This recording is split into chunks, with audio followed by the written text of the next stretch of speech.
अस्सलाम वालेकुम। आज के सेशन के अंदर हम लोग ये डिस्कस करेंगे कि ई कॉमर्स पे काम करने की सही स्ट्रेटजी क्या है। बहुत सारे स्टूडेंट सवाल पूछ रहे होते हैं, हमजा भाई हम जॉब छोड़ दें, पढ़ाई छोड़ दें, हमने किसी की सक्सेस स्टोरी देखी है, वो इतने लाख कमा रहा है, या हमने किसी ट्रेनर की वीडियो देखी है, उसने कहा ये कोर्स बाय कर लो, उससे इतने लाख बन जाएगा। एक फ्रेमवर्क है, वो मैं आपको बता देता हूँ, उसको फॉलो करेंगे, उसके हिसाब से फिर आप अपना डिसीजन लेंगे तो आप कभी नुकसान नहीं उठाएंगे। क्योंकि ई कॉमर्स आज आप जब काम शुरू करते हैं, आपका पैसा बनना शुरू होता है, तो वो आपको नहीं पता जो आज आप पैसा बना रहे हैं कल वो आपके लिए नुकसान में बदल जाए। ठीक है, तो उसके लिए कुछ कैलकुलेशंस का करना ज़रूरी है। अब अभी आप भूल जाएं कि आप ई कॉमर्स कर रहे हैं, आप जॉब कर रहे हैं, आप बिजनेस कर रहे हैं। अभी ये मैं एक फ्रेमवर्क आपको बता रहा हूँ, इसके हिसाब से सब कुछ क्लियर हो जाएगा। अभी आपको यहाँ पर आपकी एज आ गई 60 साल तक। अगर आप 20 साल के, यहाँ आप 20 से स्टार्ट करें, 40 के 40 से स्टार्ट करें। उसके बाद आपके मंथली एक्सपेंस आ गए। जो आपके मंथली एक्सपेंस है वो आप यहाँ पे लिखें। मैं लेट से अज्यूम कर रहा हूँ कि 1 लाख रुपए आपका मंथली एक्सपेंस है। ठीक है, एट द एज ऑफ 30।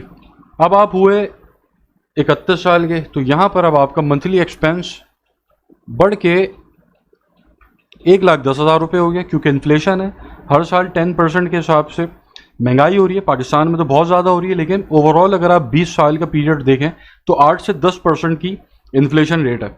उस हिसाब से आप अपने मंथली एक्सपेंसेस को ले जाएं 60 साल पे।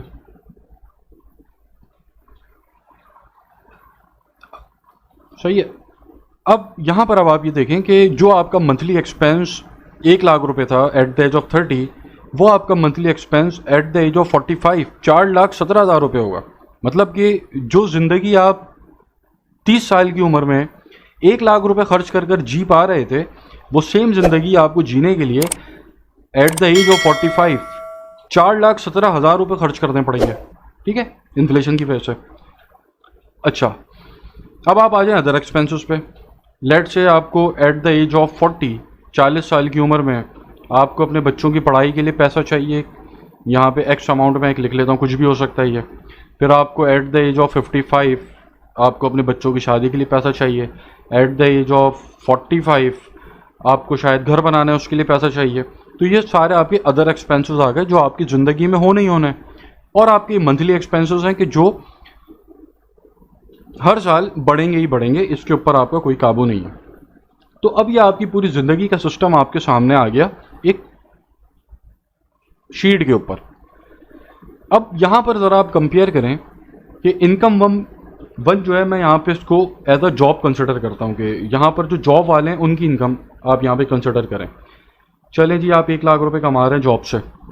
अब 1 लाख रुपए जो आप जॉब से कमा रहे हैं at the age of 30, monthly expense आपका 1 लाख है, तो आप जो कमा रहे हैं वो आपका एक्सपेंसेस के अंदर जा रहा है। ठीक है, अब एट द एज ऑफ 32 अगर आप जॉब कर रहे हैं तो आपको जो इंक्रीमेंट मिलता है वो तकरीबन 5 से 6% का है। तो अगर आप 5% के हिसाब से भी ग्रो करते हैं तो एट द एज ऑफ 40 साल की उम्र में आपकी तनख्वाह होगी तकरीबन 1.5 लाख रुपए होगी, 1,62,000 रुपये होगी। और जो आपके मंथली एक्सपेंसेस हैं वो होंगे 2,60,000 तकरीबन। तो आप ये देखें, अब डिफरेंस आ गया। अब जॉब के ऊपर अगर आपकी पोजीशन ऐसी पोजीशन नहीं है कि जहाँ पर तेज़ ग्रोथ मिले, तो वहाँ पर आप अल्टीमेटली जैसे जैसे टाइम आगे बढ़ता चला जाएगा आप गुर्बत की तरफ जाते चले जाएंगे।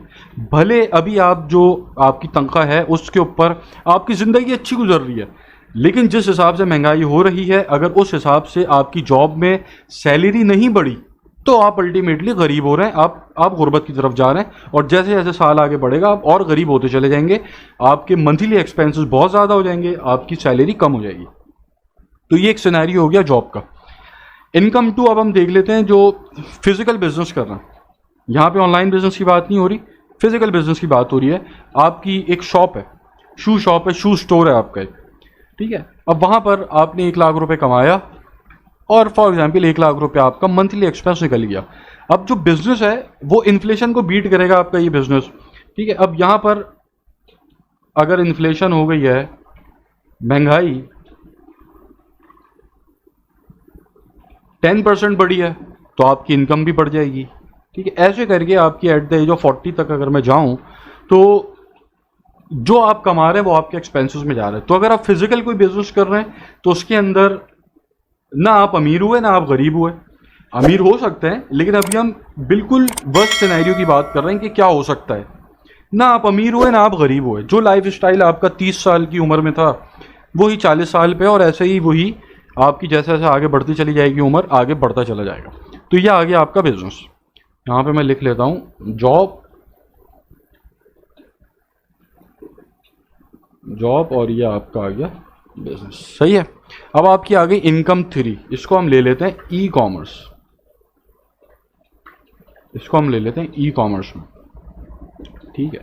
अब ई कॉमर्स के अंदर आपकी क्या स्ट्रेटेजी होनी चाहिए ये समझ लें। अगर ई कॉमर्स को आप रेगुलर इनकम के तौर पे देखते हैं, जैसे कि ये आपका जो रेगुलर बिजनेस होता है, ऑनलाइन नहीं, जो फिजिकल बिजनेस था उसके अंदर जो आप कमा रहे थे वो आपके एक्सपेंसेस था, आपका सेटअप चल रहा था। अब ई कॉमर्स के अंदर अगर आप इस अप्रोच से आते हैं कि जो आपने कमाना है वही आपके एक्सपेंसेस में जा रहा है, तो आप कहीं भी किसी भी स्टेज के ऊपर फंस सकते हैं। कैसे फंस सकते हैं कि आपने 1 लाख आपके खर्चे हैं, 1 लाख आपने कमा लिया, ठीक है। उसके बाद आपने ग्रो किया अपने खर्चों के हिसाब से, और आप यहाँ पे ग्रो करते चले गए। एट द एज ऑफ 34 आपका बिजनेस हो गया बंद। फेसबुक ने बोला कि भाई अब पाकिस्तान अब फेसबुक पे ऐड नहीं चला सकता। गूगल ने बोला अब हम अलाउ नहीं कर रहे पाकिस्तानियों को ऐड चलाएं फेसबुक के अपने प्लेटफॉर्म पे, गूगल पे।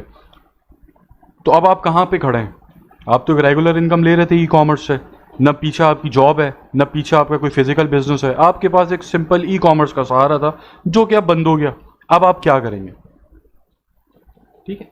अब ये चीज़ आपको कहीं का नहीं छोड़ेगी अगर आप इस अप्रोच के साथ काम कर रहे हैं कि जितने मेरे खर्चे हैं उतना मैं महीने का बना के सुकून से बैठा हूँ। ई कॉमर्स के अंदर ई कॉमर्स एक अपॉर्चुनिटी है, इसके अंदर आपने स्केलिंग कर दी। अगर उसमें स्केलिंग अप्रोच के साथ नहीं आ रहे तो आपके साथ अगर ये वाला सीन हो गया कि एट द एज ऑफ 34 4 साल आपका बिजनेस बड़ा अच्छा चला, लेकिन एट द एज ऑफ 34 अगर ई कॉमर्स बंद हुई आपकी, तो आप तो फारिग हो गए। अब ये जो जॉब वाला है, अगर एट द एज ऑफ 34 इसकी जॉब चली जाती है तो इसके पास जॉब का एक्सपीरियंस है, ये किसी दूसरी कंपनी में जॉब के लिए अप्लाई कर सकता है, 6 महीना फारिग बैठेगा, लगी जाएगी जॉब। जो ये बिजनेस कर रहा है, अगर इसके बिजनेस के अंदर कोई ऊंच नीच हो जाती है तो इसका बिजनेस वैसी कस्टमर बेस बना हुआ है, लोग जानते हैं, लोग लेते हैं, रेगुलर कस्टमर्स हैं। आपका क्या होगा अगर एट द एज ऑफ 34 आपका ई कॉमर्स बंद हुआ? तो आपका क्या होगा? आपके पास तो आपका प्लेटफॉर्म चला गया पूरा जिसके ऊपर आप काम कर रहे थे। अब आप क्या करेंगे? तो अगर आप अभी ये देख रहे हैं कि मेरे लिए जो मैं महीने का खर्चा कर रहा हूँ, महीने के जो मेरे खर्चे हैं, और ई कॉमर्स से अगर आप उतना ही महीने का कमा रहे हैं, तो ये आप बहुत बड़ा अपने साथ नुकसान कर रहे हैं। अभी आपको फ़ायदा पहुंचाएगी ये चीज़, लेकिन आगे जाकर किसी भी स्टेज के ऊपर अगर आपके साथ कोई भी मिसहैप होता है तो आप फिर कहीं के नहीं होंगे। ठीक है। तो ई कॉमर्स पे काम करना है तो उसकी सही स्ट्रेटजी है स्केलिंग अप्रोच के साथ आना है कि आपने दिन के 100 ऑर्डर, 200, 300, 500 ऑर्डर लेने हैं, दिन के 500 पीस बेचने की आपने अप्रोच रखनी है। अब अगर आप ऐसी अप्रोच के साथ ई कॉमर्स में आते हैं तो अब यहाँ पे सर हम इसको थोड़ा सा और देख लेते हैं कि आप ई कॉमर्स में फर्स्ट ईयर चले, आपने 1 लाख कमाया, अगले साल आपने 5 लाख पे स्केल किया, उसके अगले साल आपने 10 लाख पे स्केल किया, ठीक है, उसके अगले साल आपने 12 लाख पे स्केल किया। इस मोड के साथ अगर आप ई कॉमर्स पे चलेंगे तो यहाँ पर जो पैसा आपका एक्स्ट्रा बन रहा है उसको आप री इन्वेस्ट करेंगे फिजिकल मोड में, फिजिकल बिजनेस में।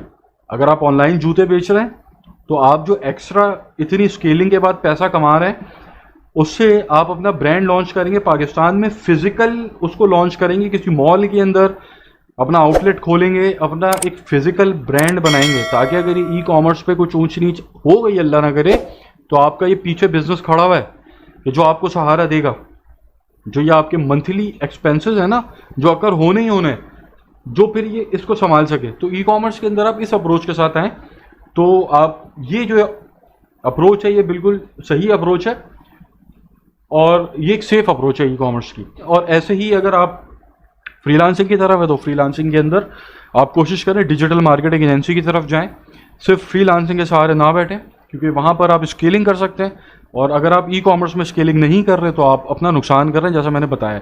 अब यहाँ पर आप जब ज़्यादा पैसे कमा रहे हो कॉमर्स के अंदर, तो यहाँ पर री इन्वेस्ट कर रहे होते हैं। आप अपने फिजिकल स्टोर की तरफ जा सकते हैं, आप अपना पैसा और डोमेन्स के अंदर इन्वेस्ट कर सकते हैं, और बहुत सारी चीज़ें करने को वहाँ पर आप अपनी इन्वेस्टमेंट कर सकते हैं कि जहाँ से आपका ये वाला जो पार्ट है ये कवर अप होगा। क्योंकि अल्टीमेट गोल तो यही है कि ये वाला जो 2 कॉलम्स हैं, ये मंथली एक्सपेंसेस और अदर एक्सपेंसेस, ये 2 कवर करने ज़िंदगी का सबकी यही मकसद है। अब ये मकसद अगर आपकी जॉब से पूरा हो रहा है, आप जॉब करते रहें। अगर आपके बिजनेस से पूरा हो रहा है, फिजिकल बिजनेस से, तो आप ई कॉमर्स की तरफ ना आए, आपकी मर्जी। लेकिन अगर आप ई कॉमर्स की तरफ हैं तो ई कॉमर्स के अंदर जो मैंने आपको बताई है अप्रोच, इस अप्रोच के साथ आपको काम करना पड़ेगा, जब भी फिर आपके लिए ये चीज़ फ़ायदेमंद है।